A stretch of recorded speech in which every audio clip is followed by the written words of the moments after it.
يعني كنت تشوفوا نبيل مركز شغل রাষ্ট্রদূত দেশের মর্যাদার প্রতীক, কিন্তু সাম্প্রতিক এক নিয়োগ ঘিরে কূটনৈতিক মহলে তোলপাড়। মাত্র ৩৩ বছরের এক তরুণ শিক্ষাবিদ, যিনি দীর্ঘদিন তুরস্কে বসবাস করেছেন, পেয়েছেন মালদ্বীপে বাংলাদেশের হাই কমিশনারের দায়িত্ব। কেন এ নিয়ে এত আলোচনা?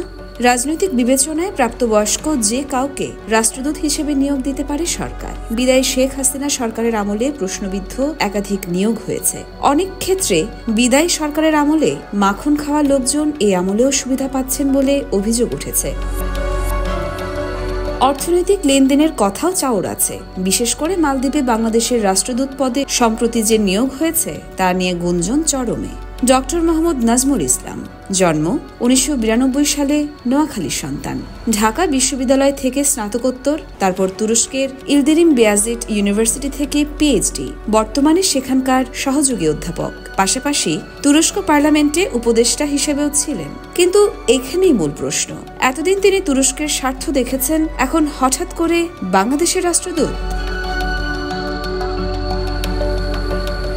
পেশাদার কূটনীতিকদের মতে বয়স, অভিজ্ঞতা, বিদেশি নাগরিক স্ত্রী, এমনকি আগের রাজনৈতিক ঘনিষ্ঠতা সব মিলিয়ে এই পদের নিয়োগটি যেন নজিরবিহীন। এর আগে মালদ্বীপে বাংলাদেশের রাষ্ট্রদূত ছিলেন নৌবাহিনীর রিয়ার অ্যাডমিরাল পদমর্যাদার কর্মকর্তারা, অথচ এবার এ দায়িত্ব যাচ্ছে এক তরুণ শিক্ষাবিদের হাতে। ২৭ জুলাই সরকারের প্রজ্ঞাপনে ২ বছরের চুক্তিতে নাজমুল ইসলামের নিয়োগ ঘোষণা হয়। ৩রা আগস্ট পররাষ্ট্র মন্ত্রণালয়ের আদেশে তাকে মালে যোগদানের নির্দেশ দেওয়া হয়।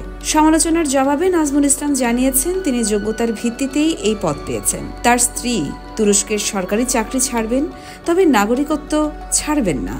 পররাষ্ট্র মন্ত্রণালয়ের কর্মকর্তারা বলছেন, সাধারণত বিশেষ বিবেচনায় দেশের গুরুত্বপূর্ণ ব্যক্তিদের সম্মান বা অনেক ক্ষেত্রে পুরস্কার হিসেবে রাষ্ট্রদূত পদে চুক্তিতে নিয়োগ দেওয়া হয়। নাজমুল কি বিবেচনায় নিয়োগ পেয়েছেন তা এখনও স্পষ্ট নয়। তাছাড়া নাজমুলের বয়সী পেশাদার কূটনীতিকরা বড়জোর সিনিয়র সহকারী সচিব পদমর্যাদার হয়ে থাকেন।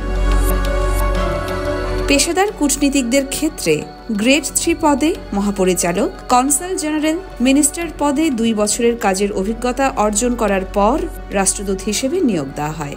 অনৈতিক লেনদেন বা রাজনৈতিক লবিংয়ের অভিযোগও তিনি সম্পূর্ণ অস্বীকার করেছেন। পেশাদার কূটনীতিকদের প্রশ্ন, রাষ্ট্রদূত পদ কি অভিজ্ঞতা আর পেশাদারিত্বের স্বীকৃতি নাকি রাজনৈতিক বিবেচনা? তার উত্তর হয়তো সময় বলে দিবে।